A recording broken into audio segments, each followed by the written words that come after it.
Pessoal, novamente, boa noite. Obrigado aí pela presença de vocês.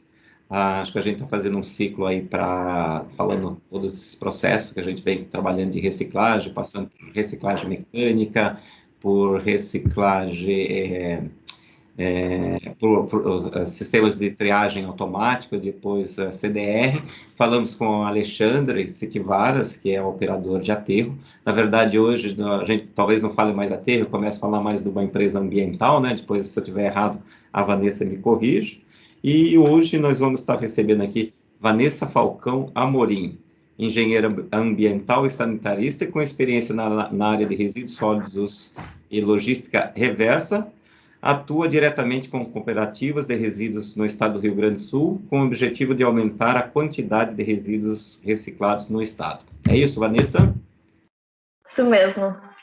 Então tá bom. Então, boa noite a todos. Opa, vamos lá. Não, depois, antes de você começar, eu ia pedir, que acho que o mestre de cerimônias aqui deu uma errada, eu esqueci de pedir para o Xavier e para o Cassinelli dar uma boa noite e dar as boas-vindas também. Xavier, tua voz está muito boa hoje.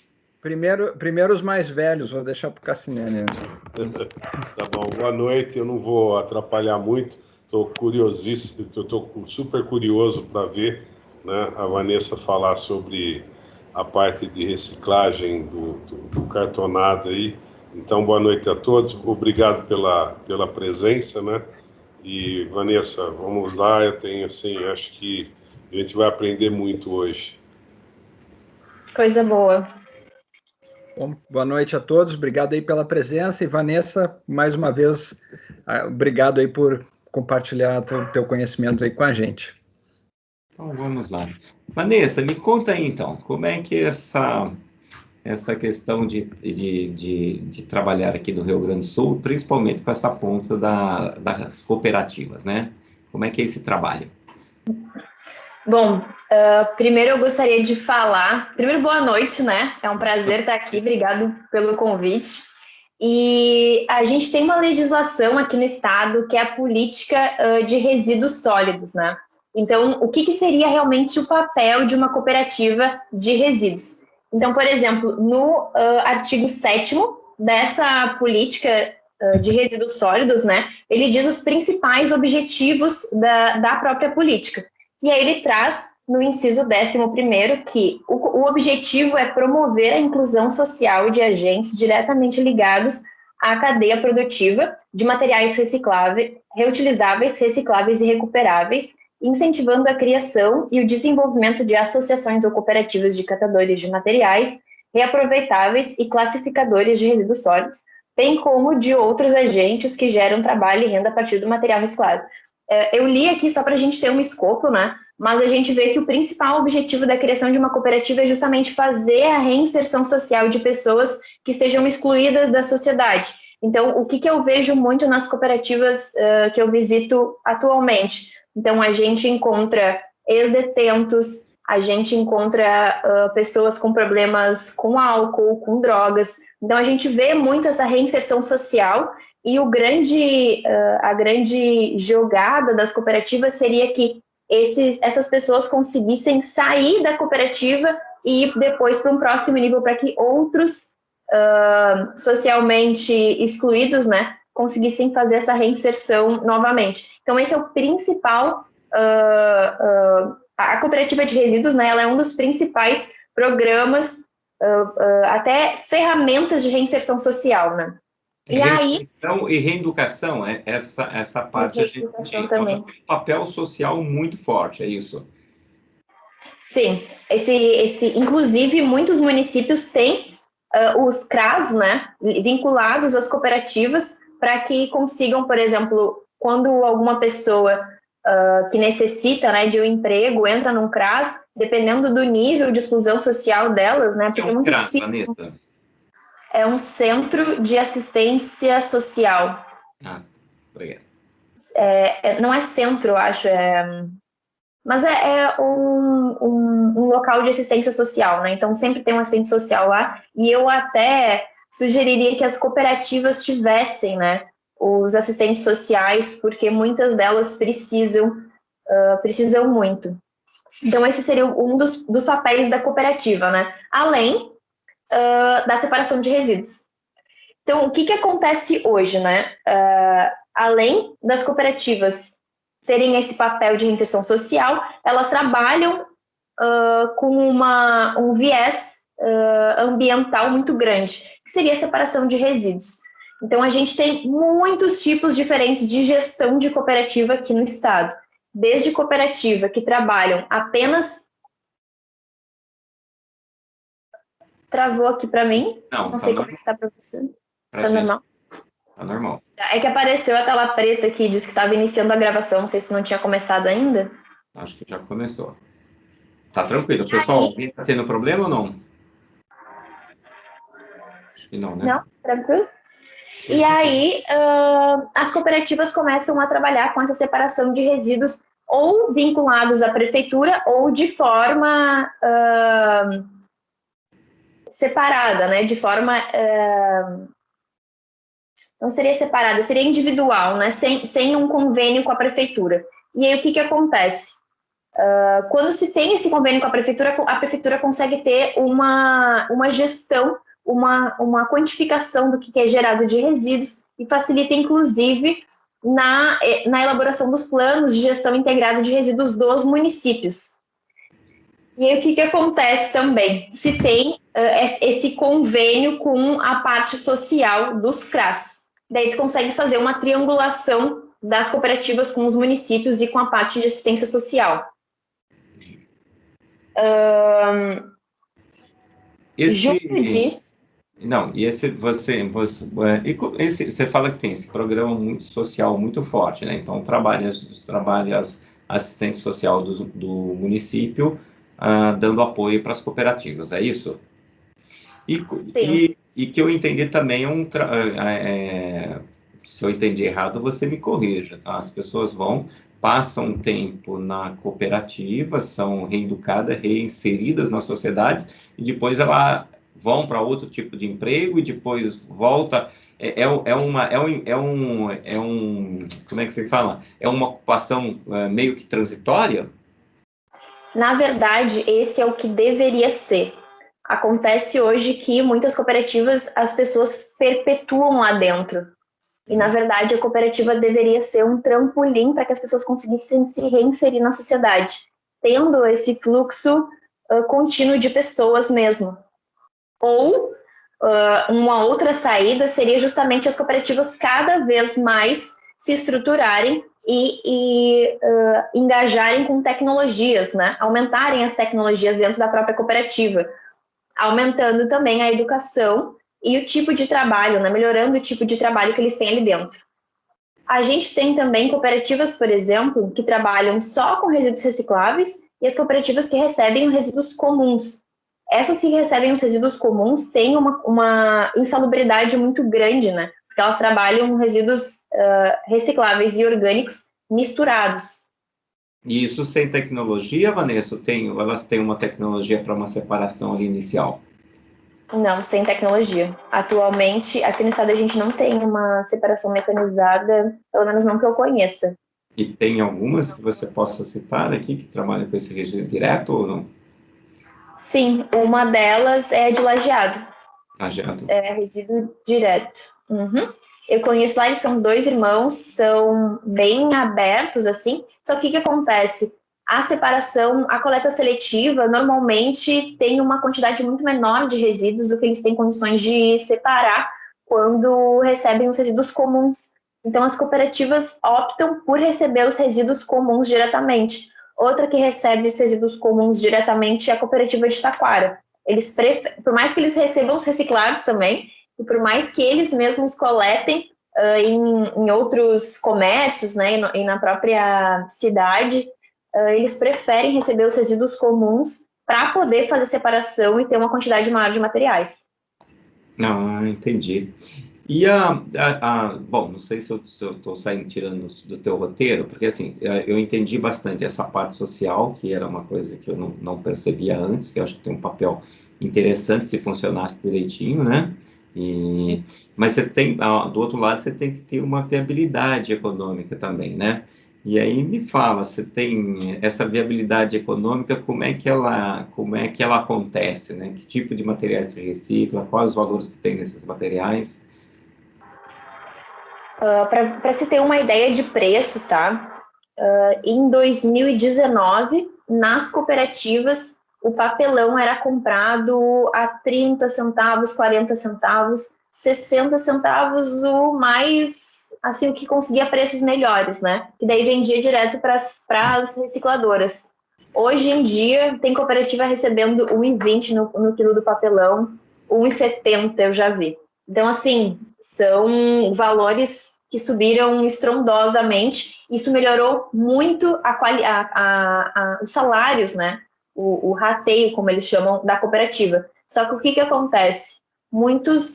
Outras pessoas, né, individualmente, começaram a trabalhar com esses materiais na rua também, e diminuiu a quantidade de resíduos que chegam nas cooperativas. Então, isso foi um dado bem curioso que eu pude avaliar. E eu vi que vocês estão bem interessados em saber na forma de reciclagem das embalagens longa-vida, né? Eu acho que tem um monte de... Eu fiz uma propaganda desse negócio aí, então o pessoal quer saber o que vai fazer, mas a gente espera organizar o teu... Não, sem problema. Até eu não peguei aquela caixinha lá, porque é aquela caixinha que vai me ajudar a ensinar isso para vocês direitinho, como é que é feita essa separação. A embalagem longa-vida é uma das frações, né, separadas na cooperativa. As separações não são iguais em todas as cooperativas, então isso é bem curioso também. Por exemplo, inclusive o papelão tem separações diferentes. Às vezes eles chamam de ondulado, tipo 1, tipo 2. Também eles chamam de caixinha, né, que são as caixas de sapato. E muitas vezes o ondulado 1 em uma é o tipo 2 em outra, ou é o tipo 1 em outra. Então, a nomenclatura nas cooperativas é bem variada também. Uma nomenclatura que é quase que unânime é da caixinha de leite, né, que eles chamam de Tetra Pak Mels. Eles chamam do nome da empresa. Isso. E os plásticos também são diferentes em cada cooperativa. Tem cooperativa, por exemplo, que não separa PVC. Tem cooperativa que separa PVC. Tem cooperativa que não gosta do estralante, que eles chamam, que é o BOPP. Tem cooperativa que... Todas as cooperativas separam o PE e o PP também. O PP normalmente é chamado de balde bacia também. Olá, Hartmann, seja bem-vindo. Enfim. Seu Rafael Navarro estava aí. Sim, consegui entrar, não consegui entrar aqui, não achava esse negócio aqui. Que bom te ver aqui. Como é que eu ia deixar de não te assistir, né? Hein? Agora... não, que bom, que bom. Ô, Vanessa, bom, a gente estava falando do Tetra Pak, né? O Tetra Pak, ele começou a ser aproveitado a partir de quanto tempo atrás?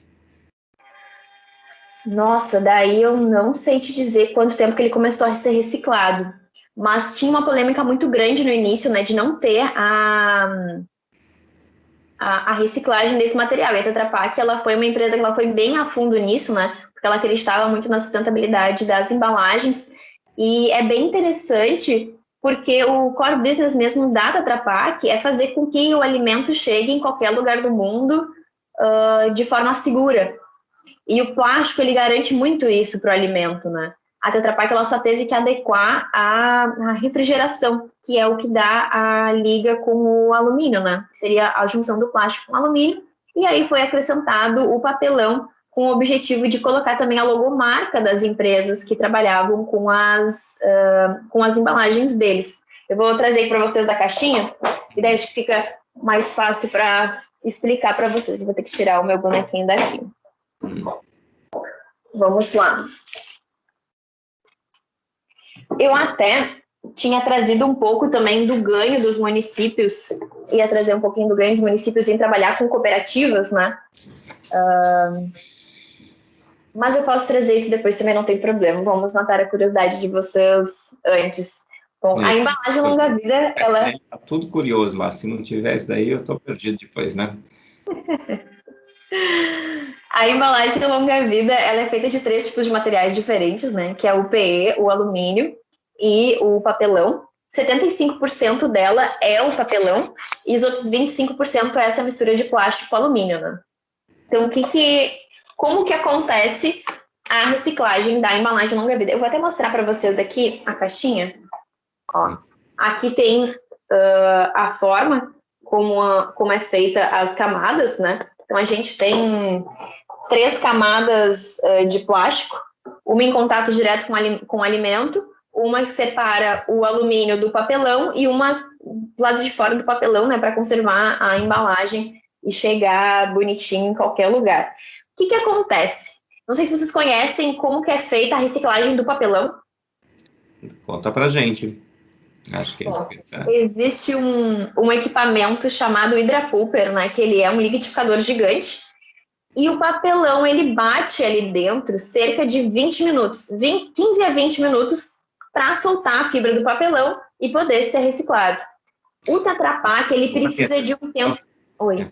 Só para assim, para ver se eu estou correto. Então, a cooperativa chega, ela separa as caixas do Tetra Pak, ela prensa ou ela moe o Hydra Pulper? É feito na cooperativa ou é feito por outras empresas? Não, a cooperativa ela só prensa. Na verdade, atualmente, quase todas as cooperativas aqui do estado só fazem esse processo, né, de redução de volume dos resíduos. São poucas as cooperativas que fazem algum tipo de processo de reciclagem efetivo, assim. E aí ela vende esse prensado? Vende material prensado. Aqui no estado a gente não tem nem... Prensado, Vanessa?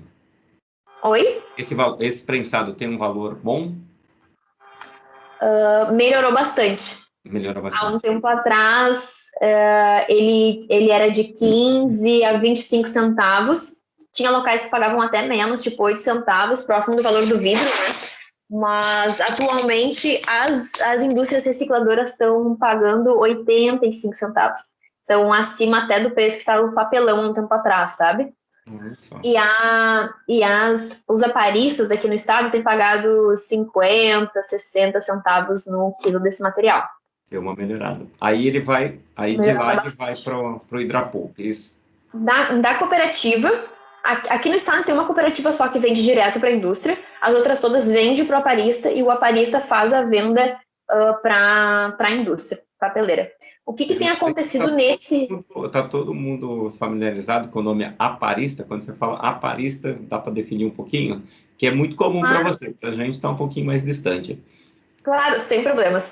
O aparista são empresas que trabalham com aparas de papel ou plástico. Só que o que acontece? Eles são chamados de aparistas e não recicladores, como muitos acabam chamando, né? Por eles terem um porte muito maior.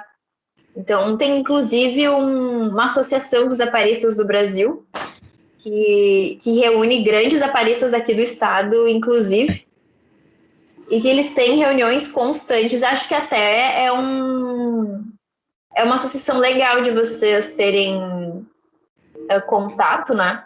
Porque aparas não são só de papéis, né? A gente tem aparas de plástico também. Aí eles compram, então ele mais ou menos, ele compra de todos as cooperativas e depois ele que faz a transação com a empresa grande. Sim. Acaba também que muitos desses recicladores pequenos compram das cooperativas, fazem o transporte até esses aparistas para ter um volume maior. Porque a indústria papeleira, inclusive as que fazem reciclagem de embalagens longa-vida, né? Acaba que não consegue comprar um volume pequeno por causa do transporte, justamente pela reciclagem não ser feita aqui no Rio Grande do Sul.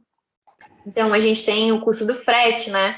No outubro de 2019, o nosso governador do estado removeu a isenção que a gente tinha do ICMS do frete, então isso encareceu bastante, isso impactou bastante a reciclagem no Rio Grande do Sul naquela época. A nossa sorte é que, nesse período, a gente teve um aumento bastante do preço dos recicláveis. Tá. Bom, aí eu te cortei aquela hora que aí vamos ter que falar ali do Hydra Pulper, senão o Cassinelli vai brigar comigo daqui a pouquinho, né? Então me conta como é que é o processo. O Hydra Pulper, ele é um liquidificador gigante, onde ele não tem as navalhas para cortar o material, né? Ele tem pás que batem no papelão e desfazem a fibra, desmancham a fibra para que ela possa ser reciclada sem machucar a fibra, né? Mantendo a fibra mesmo da celulose, que é o que importa no processo de reciclagem, que garante, inclusive o preço do papelão, ele é balizado pelo tamanho da fibra do papelão. E 75% do material de embalagem longa-vida é papelão, e é um papelão de qualidade, que é o papel craft, né? Então, a reciclagem desse material, ela acabou subindo bastante o preço, justamente por boa parte do material dela ser papelão. Então, aqui é uma amostra de material, deixa eu ver como é que tá aqui, de material de papelão reciclado com as embalagens longa-vida, né? Depois de passado pelo Hydrapulper, eles acabam indo para umas peneiras grandes, né? Que acabam filtrando a água e fazendo as folhas grandes de papelão. A água sai por baixo, né, junto com as fibras da celulose, e o plástico e o alumínio ficam na superfície quando a gente faz a reciclagem das embalagens longa-vida. Então, esse material que antes era rejeito desse processo de reciclagem, atualmente ele já é utilizado para transformação em produtos, para venda, né, ou para utilização normalmente. Então, o material que antes ia para aterro sanitário agora já tem um uso importante também. Então, aqui é um outro exemplo, né, de papelão reciclado, e pode ver que ele é bem resistente, ó, porque são fibras longas. Vanessa, mas essa reciclagem não pode entrar mais como produto para alimento, ele tem que ir para uma outra aplicação, né? Sim, não pode entrar como produto de alimento. Até porque a gente tem uma norma da Anvisa, né, que proíbe plástico reciclado ter contato direto com o alimento, né? O papelão também não. O papelão não sei, porque a Tetra Pak utiliza papelão reciclado, né, mas não tem contato direto com o alimento. Com alimento, né? Ela reutiliza, parte desse papelão volta para as caixas da Tetra Pak? Não. Esse papelão não. Esse não, né? É o outro. Esse daqui, ó. Oi, pode falar. Pode falar. Não, pode. Depois eu não te falo. Esse material aqui, ó, é o plástico alumínio que sobra do Hydrapulper, ó. E o que a gente faz com isso? Então, tem várias coisas que podem fazer com isso. Daqui saem duas possibilidades, que é a transformação em pellets, que daí vocês conhecem bem. Ó. Os pellets. Não sei se dá para ver. Agora dá. Acho que dá para ver. Ó, os pelletzinhos, feitos de embalagem longa-vida reciclada, né, na fração do plástico alumínio, que daí é através de extrusão ou injeção, e esse daqui, que é através de prensa, que são as telhas feitas de embalagem longa-vida. O interessante delas é que elas são quase inquebráveis, elas têm propriedades térmicas, então o calor não passa e também não sai, por ter o alumínio, né? Essa daí é aquela que pode ter uma chuva de granizo que não tem problema, que ela não vai quebrar. Não quebra. Não quebra. A gente tem vídeos de alguns recicladores. Qual a flamabilidade dela, Vanessa? Oi? Ela pega fogo ou não pega fogo? Ela tem flamabilidade? Não pega fogo. Não pega, porque por mais que ela seja feita de PE, ela é feita os testes, né? E por causa do alumínio, acaba tendo bons índices de... Eu até não sei qual é o nível dela, né? Mas ela acabou passando nesse... Teste de anti-chama. Esse teste, né? Teste anti-chama. Tá. E não preciso colocar mais nada, não preciso colocar resina extra, só prensar direto esse material. Como é que ele é feito, tá? Ele chega nas reciclagens de telha, prensados. Esse plástico alumínio é prensado e chega nas indústrias de telha. De lá, ele passa numa espécie de trômel que faz a separação desse material. Ele solta, né? Porque como ele vem prensado, às vezes ele vem com um pouco de umidade também. Então, depois de passar por esse processo, ele vai para uma espécie de secador para tirar toda a umidade dele. E desse secador, ele fica meio que não é bolinhas, mas é como se tivesse saído de um aglutinador. Ele não chega a passar num aglutinador, mas ele sai com o aspecto de que tivesse passado por um aglutinador. Depois de passar por esse processo, eles colocam celofane. Isso que eu achei muito curioso. Então, tem uma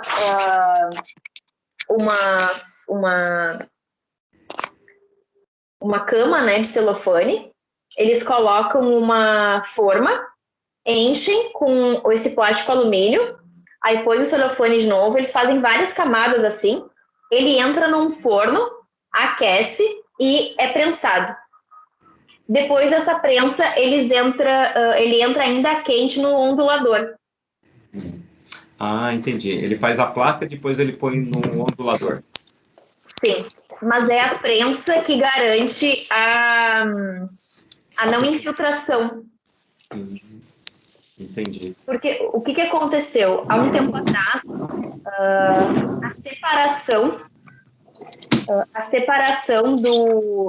do papelão não era feita de uma forma eficiente. Então, eles tinham muitos problemas com infiltração por causa do papelão. Então, depois de um tempo, eles melhoraram esse processo de separação, que foi aumentando a quantidade de tempo que ele ficava no hidrapooper, e aí conseguiram melhores índices de não infiltração da telha, né? Maior índice de permeabilidade. De impermeabilidade, na verdade. Você tem que separar bem o papelão do plástico e do alumínio. Você tem que garantir que vai plástico e alumínio. Exatamente. E deixa eu te perguntar uma coisa, né? Depois a gente volta para a parte técnica, né? Tem uma pessoa que está curioso, hoje, voltando um pouquinho lá para a reciclagem, qual que é a média de salário antes e agora de um catador? Na verdade, é um catador ou está na triagem? Porque, assim, existe diferença? Catador é o que está na rua, o que está na triagem também chama catador? Como é que é feita essa classificação? Na verdade, depende muito, porque tem cooperados que não se intitulam catadores, justamente por entender que catador é quem está na rua, mas tem cooperados que se intitulam catadores. Então, a gente não tem uma definição única, assim, né? E muitos catadores também não querem entrar para cooperativas por entender que daí teriam algumas regras, né, que eles não querem cumprir. Então, às vezes se tem inclusive uma rixa, e não sei se vocês ficaram sabendo, há poucos dias a Prefeitura de Porto Alegre começou a multar esses catadores que estão na rua de forma teoricamente irregular, né? Ah, não sabia disso, não. E média de salário, tem ideia? Sim. O que acontece? Desde antes já variava bastante a média de salários, tá? Então, a gente tem cooperativas em Porto Alegre que, em 2019, estava ganhando, por exemplo, R$300 por mês. Porque não tinha... É que tem muitas coisas que interferem no salário médio de um catador, tá? Ou de um cooperado. Primeiro, se a cooperativa está com a documentação toda correta, porque daí ela consegue entrar em outros projetos, ela consegue fazer convênios com a prefeitura, receber pelo serviço prestado, porque a gente vê um movimento de que as cooperativas cada vez mais vão trabalhar com serviços e não apenas com a venda dos materiais. Então, as cooperativas que estão bem estruturadas hoje, elas trabalham com capina e roçada, elas trabalham com a coleta dos resíduos, elas recebem pela triagem, muitas delas não, uma aqui no estado tem inclusive aterro sanitário, então ela mesma consegue fazer a destinação correta desses materiais. É um modelo de negócio que está mudando. Você está falando que ele vai poder fazer varrição, vai ter contrato com serviço público para prestar outros serviços. Exatamente. Já tem esse movimento, tá? Muitas cooperativas já têm esse tipo de contrato e, inclusive, contrato com empresas, né? Tem cooperativas que já têm contrato e coletam direto de empresas do próprio município ou de municípios vizinhos. Então, essa movimentação a gente já está enxergando. O que acontece? Muitas empresas têm um pouco de receio de fazer esse tipo de contrato justamente pela falta de transparência das cooperativas. Então, não se sabe os valores que se tem lá dentro, não se sabe como que é feito o rateio. Então, acho que a movimentação das cooperativas está indo muito para esse lado, de que, olha, eu preciso tornar o meu processo mais transparente para que eu possa atingir um número maior de empresas. Então, a gente tem projetos também. Pode você fazer uma pergunta? Não, eu ia te fazer. Elas estão se tornando uma empresa mais estruturada, mais organizada, né? Não está deixando de ser aí um monte de pessoas juntas, mas está se tornando uma empresa mais estruturada. Sim. Essas cooperativas que já entenderam isso e estão fazendo esse movimento são as que estão se destacando no mercado hoje. E que têm a possibilidade de crescer. A gente tinha falado, aqui no Rio Grande do Sul, tem alguém fazendo essa parte de reaproveitamento do alumínio e do polietileno para fazer telhas? Não. A mais próxima que a gente tem aqui em Santa Catarina, em São Domingos. Que eles fazem por lá, né?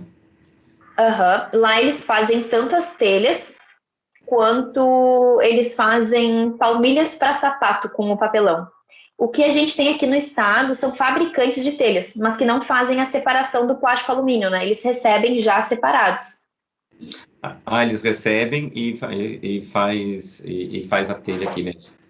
Isso, compra só o polialumínio. A gente tinha uma ali em Passo Fundo, que ela fechou agora nesse período de pandemia, né? Não sei como é que vai ficar depois que tudo isso passar. E temos uma em Santa Cruz. Entendi. Que fazem as telhas. Bom, eu acho que tem bastante gente curiosa, a gente está quase 40 minutos aqui. Eu vou abrir ali, acho que o Cassinelli está me fazendo um monte de perguntas aqui. Eu acho que eu vou deixar ele fazer diretamente para você e para as outras pessoas também começarem a fazer. Antes de você quer fazer alguma colocação, alguma coisa que você gostaria de dizer antes da gente entrar nas... Até sim. Uma coisa que eu tenho notado também é o ganho que os municípios têm com esse convênio com as cooperativas. Porque, por exemplo, assim, as cooperativas, elas entrando em processo licitatório, primeiro que o município não precisa fazer processo licitatório, caso tenha uma cooperativa no município e eles queiram fazer a contratação da cooperativa tanto para coleta quanto para triagem de resíduos, né? Então, isso facilita muito o início de operação de uma cooperativa.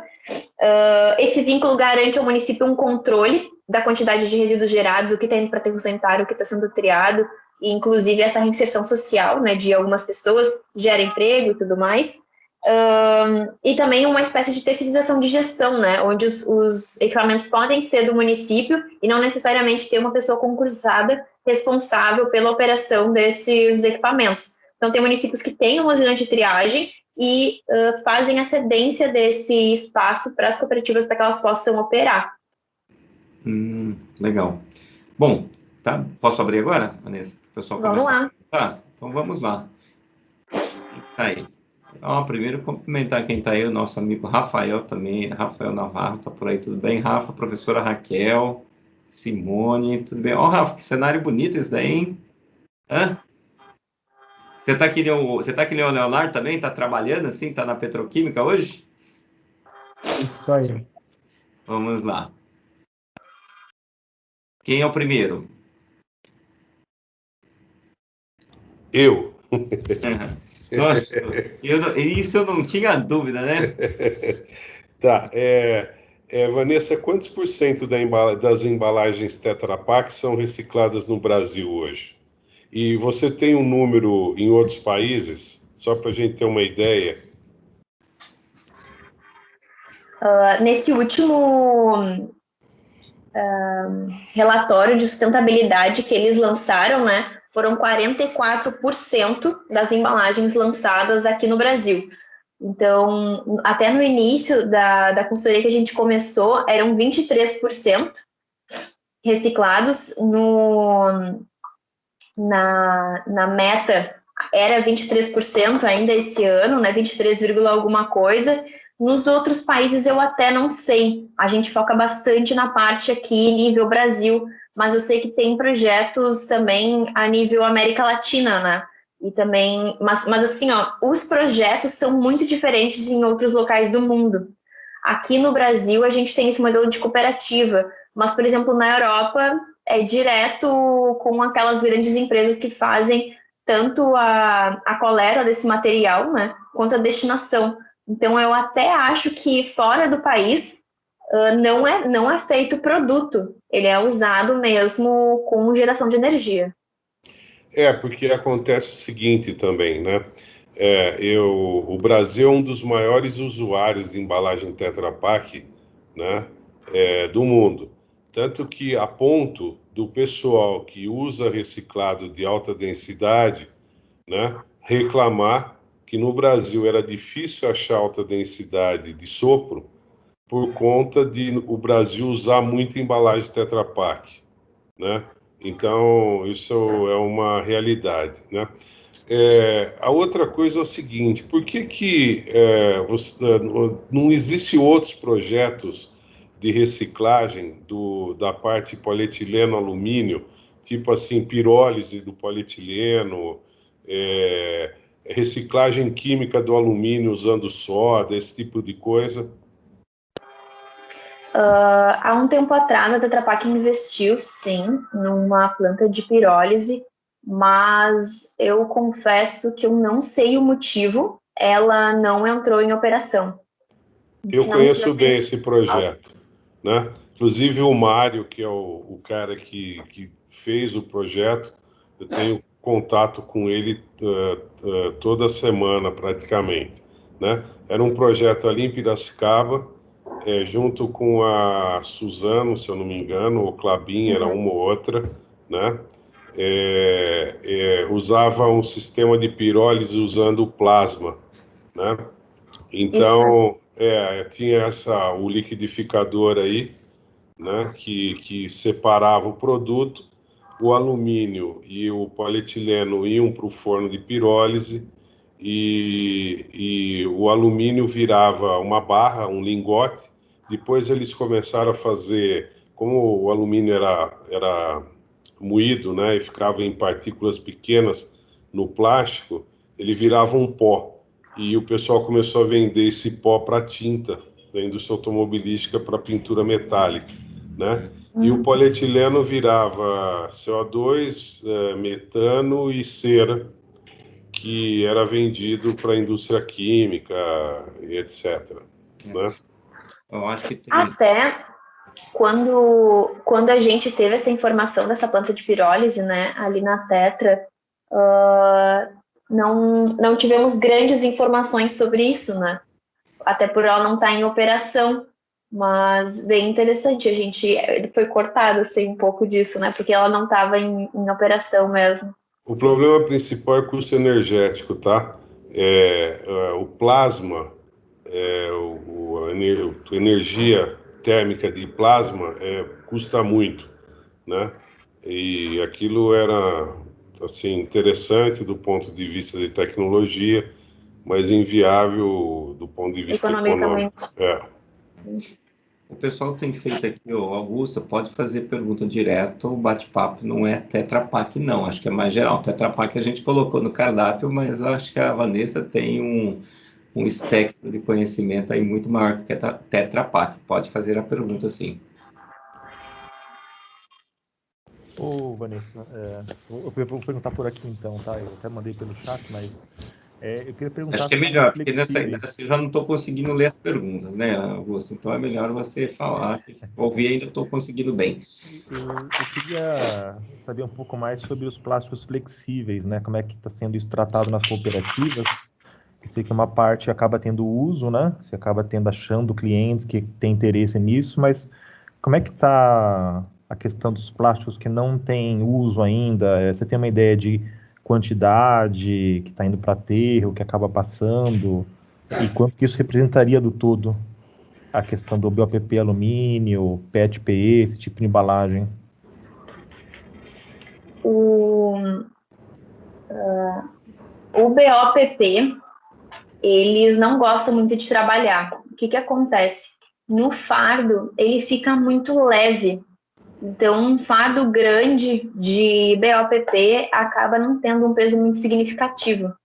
E o preço dele não é muito vantajoso, né? Então, também demora muito para juntar o material. Então, essa é uma reclamação são vários empecilhos para que o material seja reciclado, né? Esse também era um problema do Tetra Pak, porque demora para juntar o material, é um material leve. Então, tem algumas características de alguns materiais que impedem que seja armazenado, por exemplo, esse material. Então, quando uma empresa recicla, por exemplo, só BOPP, ela quer pegar uma carga inteira de BOPP. E muitas vezes a cooperativa não tem condições de armazenar esse material por muito tempo lá dentro. Então, o que acaba acontecendo? Empresas um pouco maiores que as cooperativas, né, que trabalham com vários materiais, coletam de várias cooperativas e daí conseguem fazer essa venda direta. Só que atualmente o BOPP não tem uma procura aqui no Rio Grande do Sul. Então eu até estava entrando em contato com algumas empresas para tentar viabilizar isso. Está em andamento alguma coisa, mas ainda nada definido, né? Tu perguntou do PP, a mistura, né? O balde bacia. PE, por exemplo, embalagens com PET, ou embalagens, que tipo de embalagens que não estão sendo aproveitadas hoje ainda? Um PET que não está sendo aproveitado, até agora, na pandemia, eu vou ser bem sincera, tá indo tudo.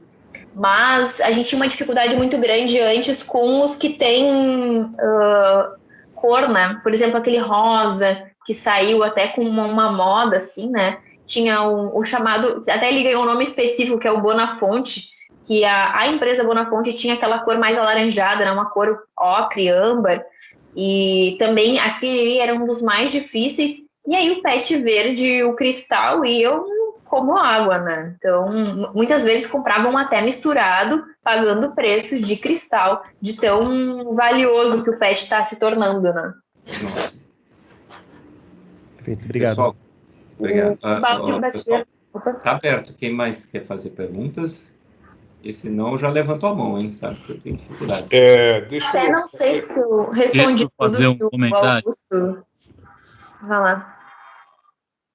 É engraçado, né, esse negócio de PET transparente, PET verde, PET laranja, que não dá certo. E se você for analisar, o pessoal de fita de arquear, né, eles ficam restringindo, é o mesmo material, é só cor diferente, sabe? Aí cria-se uns mitos no mercado que fita de arquear tem que ser verde.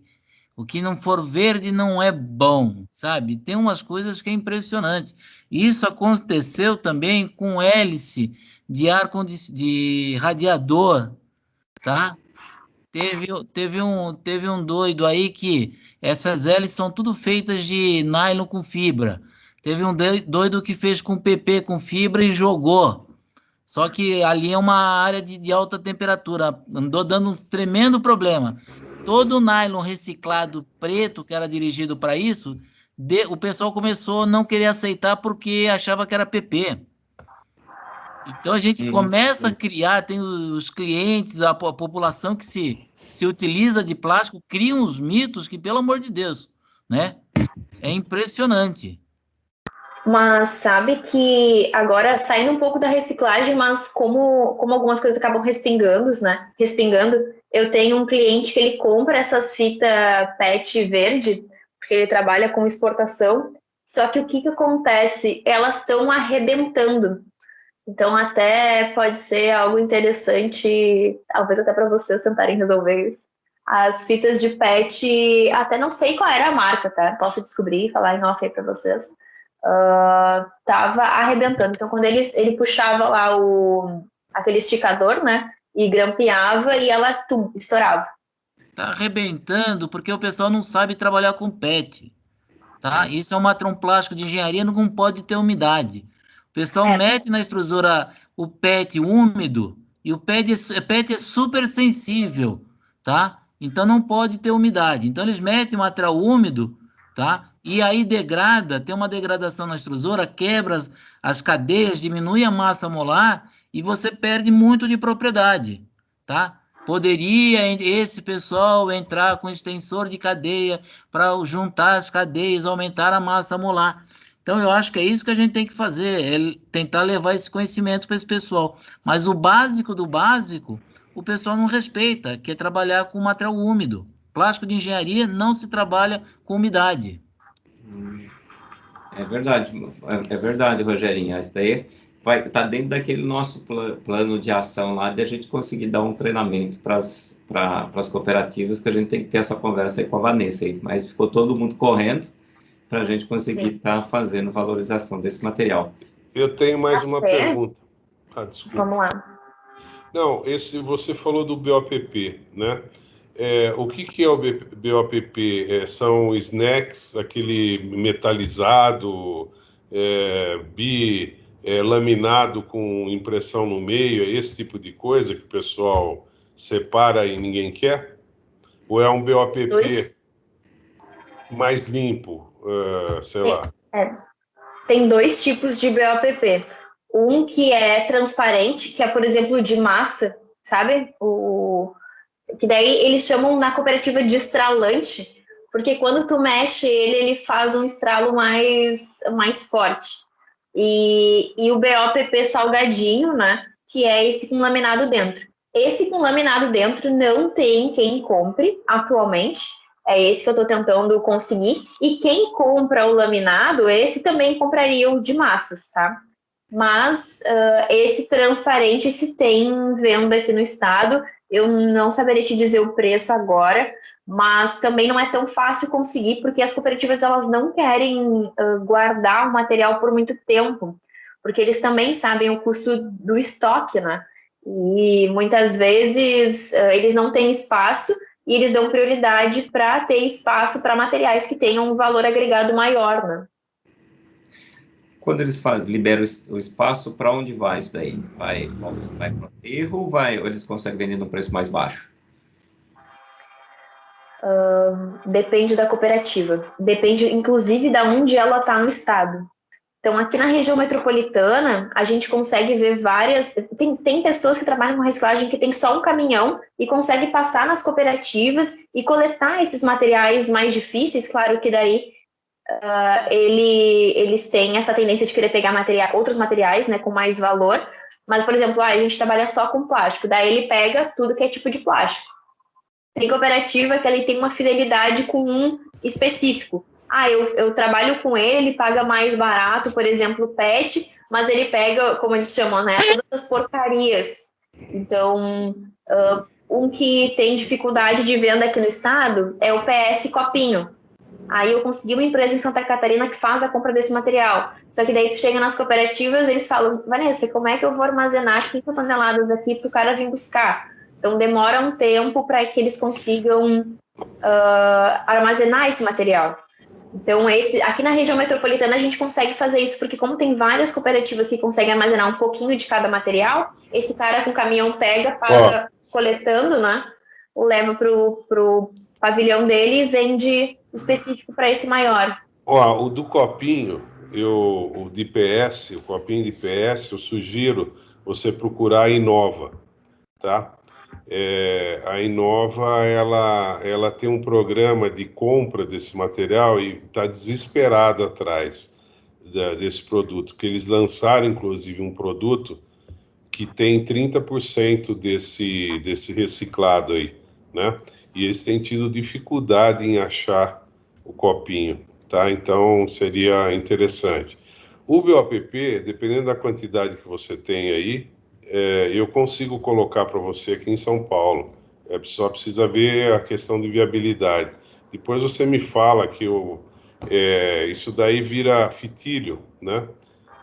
Fitilho para... Eu sei quem usa isso e também está desesperado atrás. Você me fala que eu te direciono, tá bom? E assim, com esse direcionamento... E a tua câmera, Vanessa?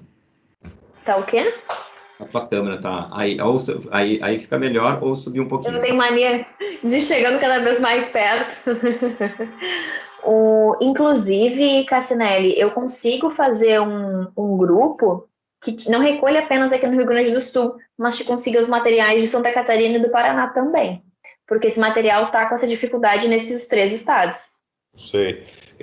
No futuro, né, é possível fazer o seguinte: tirar a tinta do BOPP, tirar o metal, delaminar, né, e fazer com que esse produto vire um PP de primeira linha, ele só não tira o pigmento, mas impressão e metalização ele tira, tá? Então, isso daí tem muito valor, porque esse PP ele pode ser transformado em qualquer coisa, inclusive material de injeção, que é o mais procurado hoje, né? O reciclado de injeção para a indústria automobilística é um dos materiais mais procurados, móveis e tal, usa muito, tá? É muito bom, Pessinelli. Acho que depois você tem um contato, ou se não quiser eu passo, e aí eu acho que dá para... Porque eu acho que a ideia é essa mesmo, a gente conseguir fazer a integração. Eu acho que aqui dentro do grupo tem pessoas que têm bastante expertise, tanto na parte de transformação como na parte de conhecer as propriedades do polímero, né? Tem vários professores aqui que eu acho que a gente tem que colocar, e a gente tem que estar caminhando agora para o que a gente está chamando agora a empresa, como eu falo, a petroquímica de quarta geração, que vai ter que usar os materiais que vêm aí da... Deixa eu fazer mais uma pergunta. Quanto que custa hoje o material, esse delaminado da caixinha, o delaminado mais o alumínio? Você tem ideia? Quanto que o pessoal vende isso? O polialumínio, tu diz? Isso. Eu posso te passar o contato de alguém que sabe esse valor, porque o que acontece? Antes de subir loucamente o preço, esse material limpo estava 720 a tonelada. Tinha um outro um pouco mais sujo, né, que era com um pouco ainda de papelão, e tinha um que ficava mais tempo ainda no Hidrapulper esperando sair com uma segunda lavagem, e daí tinha esse custo um pouco maior. Só que depois da pandemia, eu confesso que eu não fui atrás do valor desse polialumínio. Tá bom. Eu posso tanto te passar o contato deles, quanto ir atrás do preço e te passar também. Tá bom, ok. Pessoal, perguntas, porque eu estou com uma aqui na ponta da língua, mas eu queria deixar vocês perguntarem primeiro. E eu tô chocada como eu tenho mania de vir vindo para perto da câmera. Vou tentar... Teoricamente, quem não está enxergando mais somos nós, né, Vanessa? Você dá para enxergar de longe ainda, né? O meu óculos está aqui para isso, né? Enquanto o pessoal formula a pergunta, eu vou te fazer uma pergunta, tá? A gente está focando muito no plástico, mas a gente sabe que existem outros materiais que têm que ser recicláveis. Eu queria que você me falasse um pouquinho da questão de valores. A gente fazia um passeio, por exemplo, para os metais, para o alumínio, para o vidro e para o próprio papelão, que são os materiais que chegam lá dentro do... Como é que esses materiais são vistos, né? Qual que eles... legal, esse material eu quero, esse material não quero, esse material tem reciclagem, esse material não tem reciclagem. Eu queria que você me fizesse um pouquinho. E você pode escolher a tua ordem de prioridade aí para falar. Claro. Vou começar pelo vidro, porque eu fiz, junto com um grupo de pessoas, um projeto para encaminhar todo o vidro aqui do Rio Grande do Sul, ou uma boa parte dele, né, para as indústrias que a gente tem aqui no Brasil, né, para o Rio e para São Paulo, porque o que acontece? Aqui no estado virou uma espécie de monopólio. A empresa define qual valor ela quer pagar, né? E o grande lance do vidro é o transporte e a quantidade.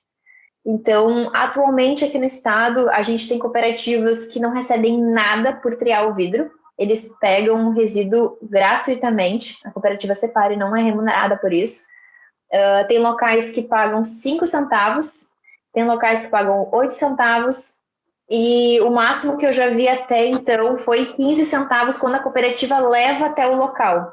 O que acontece? As indústrias do vidro, elas precisam que o material seja muito limpo, porque, por exemplo, cerâmica, pedaço de concreto, são contaminantes e podem, inclusive, estragar os fornos de reciclagem, né?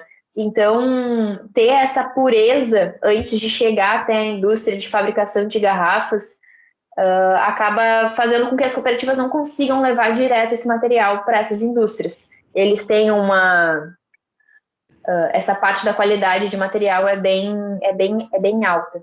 Então, a gente tinha um projeto bem legal aqui, eu até não estou mais participando do projeto, mas eu cheguei a apresentar lá para o secretário de Qualidade Ambiental, o André França, ali no Ministério do Meio Ambiente. Fui super bem recebida, ele tem bastante interesse que avance, né? Então a gente vê que cada vez mais estão se olhando para a reciclagem, né? Eles querem que os materiais sejam realmente reciclados. Então, o vidro é uma problemática muito grande aqui no Rio Grande do Sul, até porque o frete é o que causa maior impacto em qualquer tipo de reciclagem aqui no nosso estado. Tanto que a parte de reciclagem em São Paulo acaba tendo valores muito melhores, porque as grandes indústrias estão lá. No metal... Só para a gente continuar mais um pouquinho no vidro, né? Porque eu queria até entender um pouquinho melhor isso. A gente fala, a gente tem plástico é difícil de reciclar, não recicla, tem um monte de coisa. Mas quando a gente vai para o vidro que está na cabeça de todo mundo, que ele recicla, que ele é reciclável e que está sendo reciclável e que é fácil de reciclar, a gente olhando um pouquinho mais a fundo, não é bem verdade esse quadro, né? Primeiro que ele não gera valor para quem está ali na cooperativa. Segundo, que não é fácil reciclar. Eu acho que tem as dificuldades que a gente tem com plástico, com vidro, a gente aumenta muito isso daí. E você acaba, em algum momento, ele acaba indo para o aterro, né? Sim.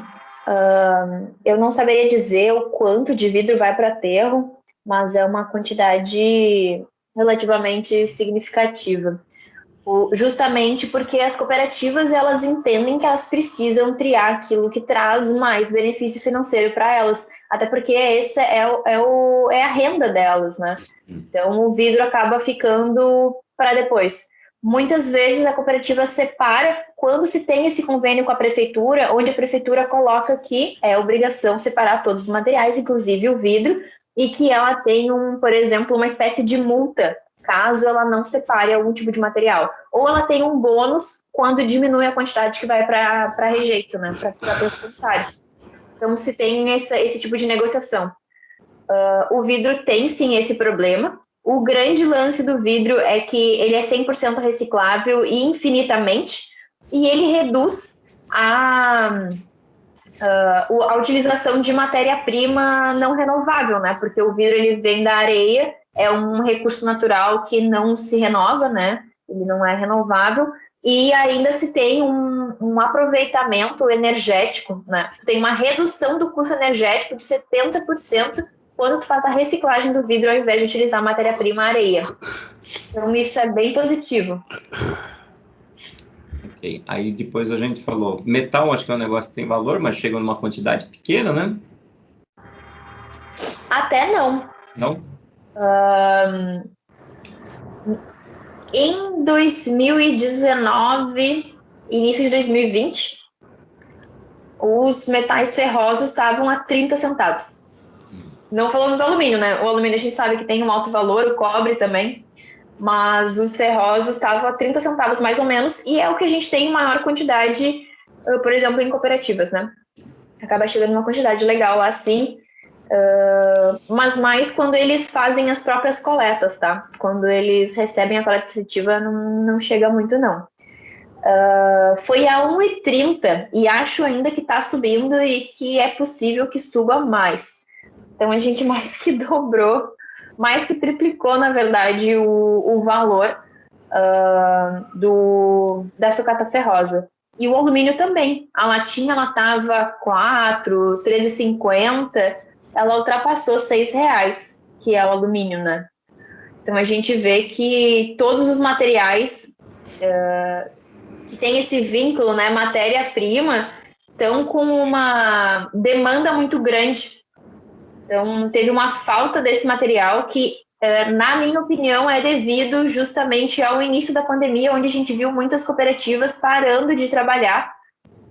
Eu vi isso muito no estado de São Paulo e Santa Catarina. Aqui no Rio Grande do Sul, elas não pararam, foram poucos municípios que pararam mesmo de trabalhar com a coleta seletiva. Se não me engano, foi Passo Fundo e Canoas, aqui no Rio Grande do Sul, que realmente pararam. Os outros tudo continuaram. E que causou essa grande falta de matéria-prima. E algumas indústrias também, né? Não, perfeito. E, bom, papelão. O que tem de mito e o que tem de verdade na reciclagem do papelão? Recicla tudo que chega ou tem rejeito? Não tem rejeito.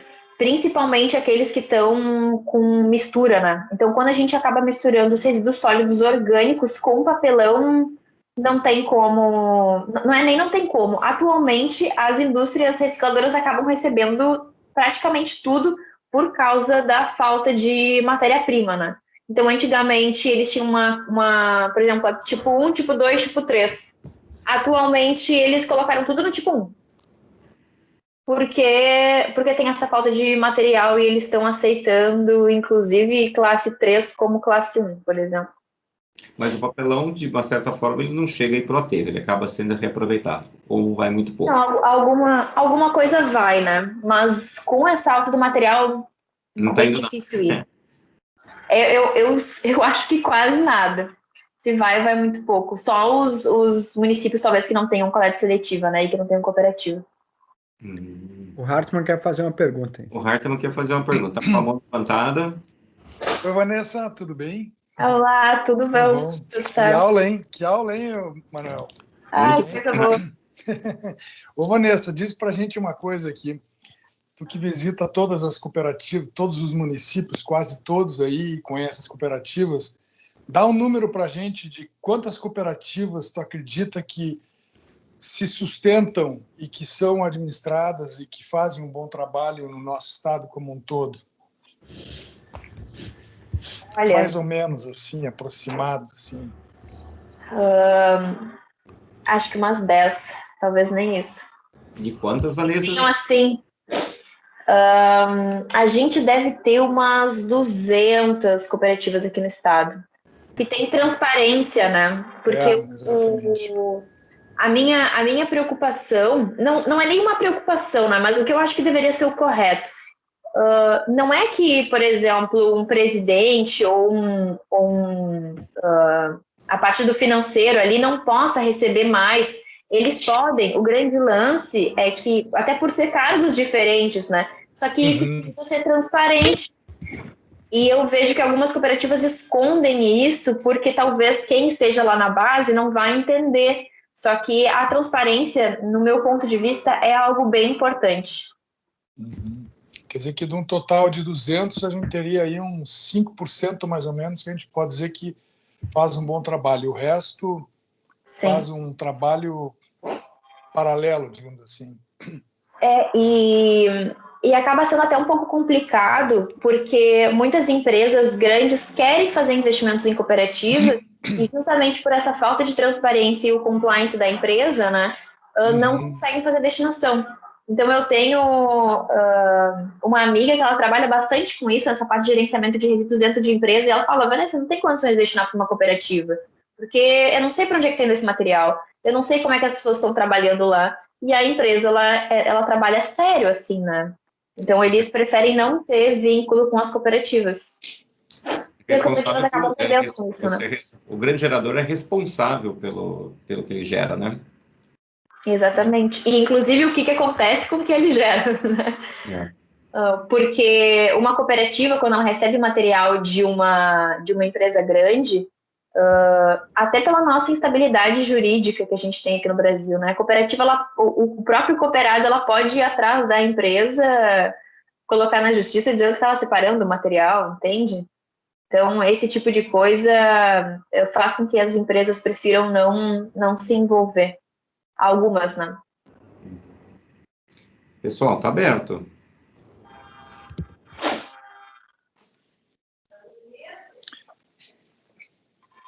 Eu queria estar tomando um vinhozinho hoje aqui nesse friozinho, mas tive que optar pela água.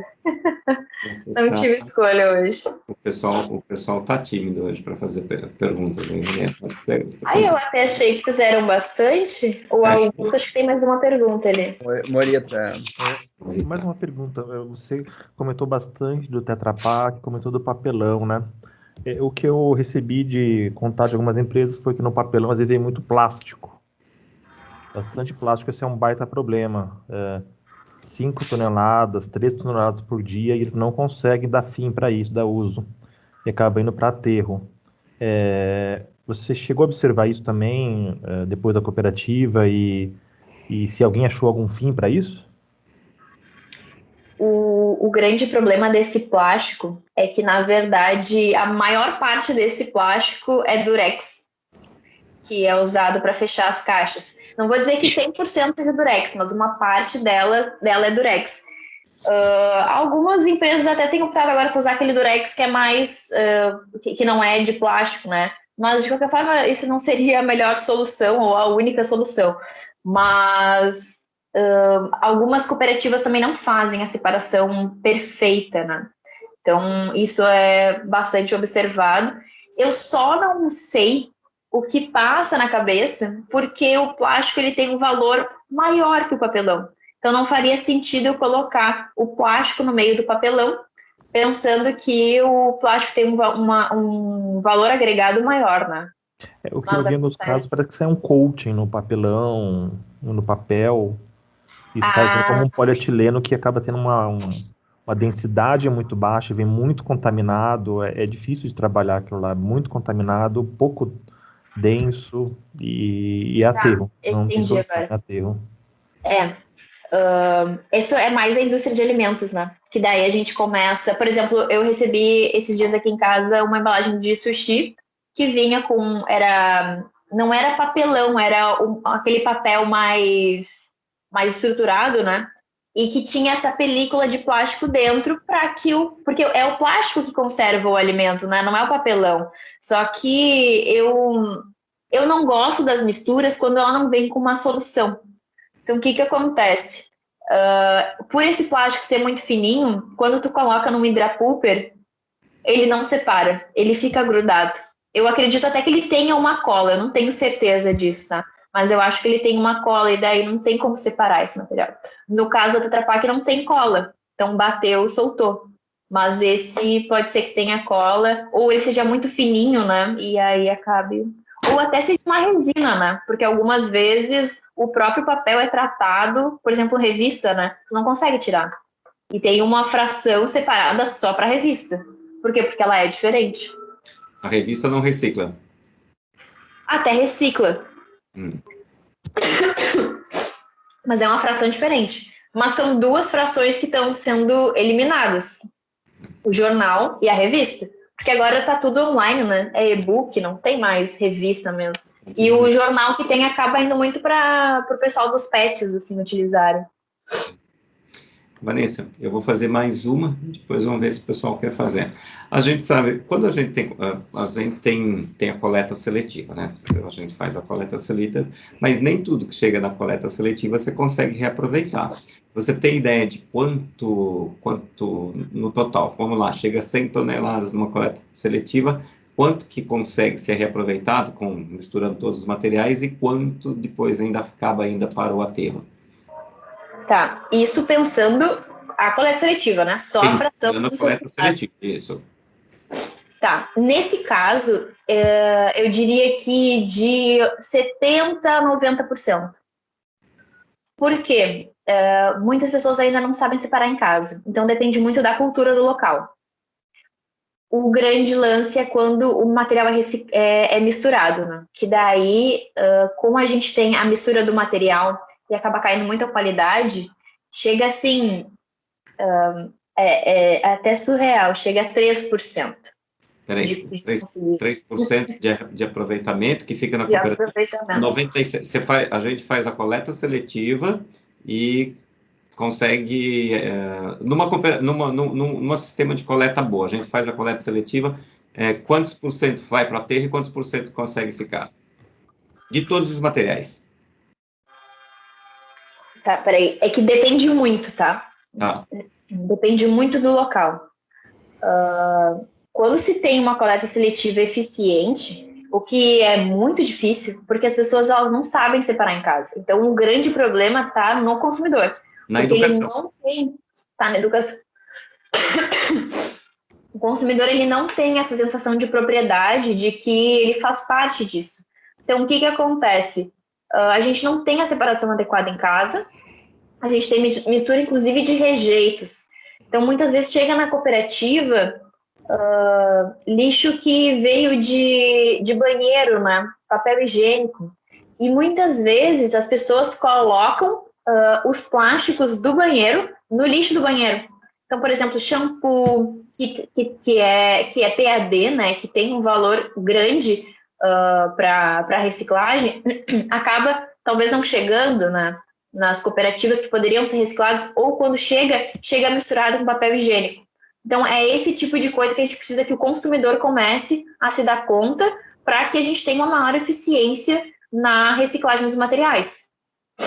Entendi. Mas agora, um númerozinho?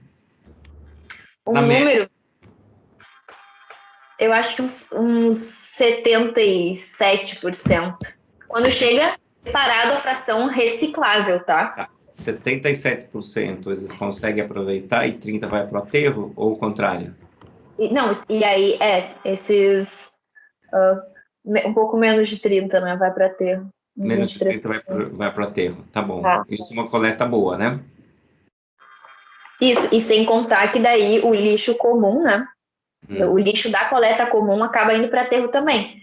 Tá no Brasil, o número que a gente tem é que 60% dos resíduos gerados são de resíduos orgânicos, né? Então, Sim. boa parte disso está indo, que é bem maior, né? A fração reciclável é bem menor. E o que está acontecendo também, tá?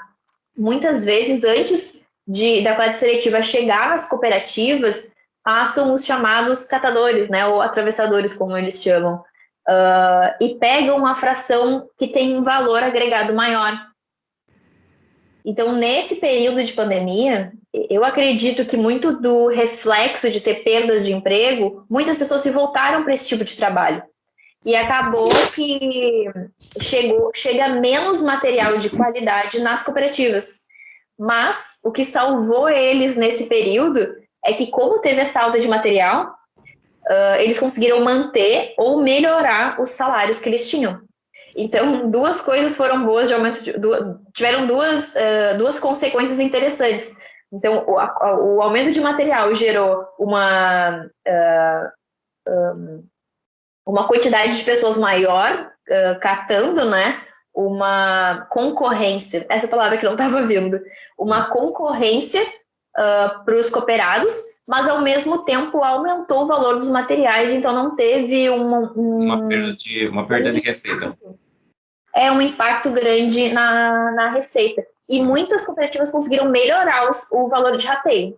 Olha que interessante. Principalmente as que estavam organizadas. Bom, pessoal, tem mais alguma pergunta? Porque a Vanessa ainda vai para um aniversário, né, Vanessa? Ela vai chegar lá, a gente vai brigar, vai arrumar uma briga com a família. Se alguém perguntar, você fala assim, foi o Castinelli e o Xavier que me seguraram aqui. E amanhã eu viajo, acho que 6 horas eu tô saindo de casa.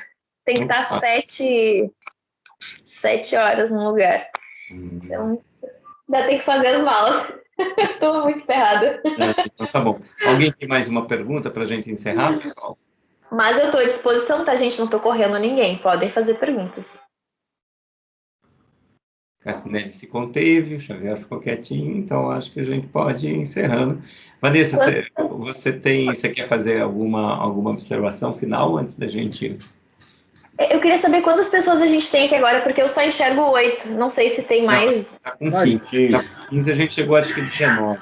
Eu não estou conseguindo abrir a minha câmera aqui, só estou falando, tá? Você está falando? Então não estou conseguindo. O que aconteceu comigo? Tem 15 pessoas e nós chegamos, acho que a 20, né? Eu acho que é isso aí. Isso. O Aninho quer perguntar? Porque para mim aparecia sempre 8. Deixa eu ver se eu virar assim o celular, não aparece mais. Não, é que tem uma barrinha ali dos participantes, aí dá para ver. Agora a gente perdeu você, Vanessa. O Aninho quer fazer uma pergunta? Não, eu gostei bastante da pergunta, né? Até eu coordenei um trabalho junto com a FAPESP, né? Em relação a duas cooperativas lá em São Bernardo do Campo. Tá? Foi um projeto bastante interessante, né? Tirar o pessoal do lixão, os carrinheiros, né? Dá para perceber aquele pessoal que sai do carrinho, né? Cada local acaba tendo um nome, né? Tá? É bem interessante. Eu gostei da evolução aí do cartonado, né? Porque realmente na época de 2000, tá? Realmente não tinha preço nenhum, né? Esse material. Tá? vocês estão de parabéns, né, para realmente ter conseguido uma valorização desse material, tá? Até na época, o pessoal nem queria pegar, né? Ninguém se interessava por esse material, tá? E como curiosidade, né, eu supervisionei uma pós-doc, né, uma arquiteta, né, que a gente realmente lá da faculdade Arquitetura e Urbanismo lá da USP, que o trabalho dela foi realmente o trabalho de artista, né? Ela pegava, ela desmanchava as caixinhas, os cartonados, né? Ampliava, né, as placas, né? E fazia móveis, né? Tá, então fazia prateleira, fazia mesa, tá? Fazia cadeira, então foi até um trabalho bastante interessante, né? Então foi uma aplicação bastante interessante dessas placas de cartonadas, né? Tá? Mas, Vanessa, vocês estão de parabéns com esse trabalho, tá? Bom, Obrigada. o Rafa apareceu. Parabéns, Rafa, Vanessa. tem uma pergunta. Não, só para dar parabéns. Deixa ela participar do aniversário da irmã, né? Ai, capaz, se quiser fazer parabéns, pergunta, por favor, Vanessa. fica à vontade. Não, só para dizer parabéns, só para te dar parabéns, enfim. Foi muito proveitoso. Obrigado por compartilhar isso. Eu que agradeço. É um prazer estar aqui. Obrigado, Rafa. Obrigado, pessoal. Bom, então, pessoal, nós vamos começar, então, a encerrar. Eu vou terminar a gravação aqui, porque assim a gente já vai... Bom, primeiro, Vanessa, muito obrigado aí pela sua participação. Acho que a gente aprendeu um monte.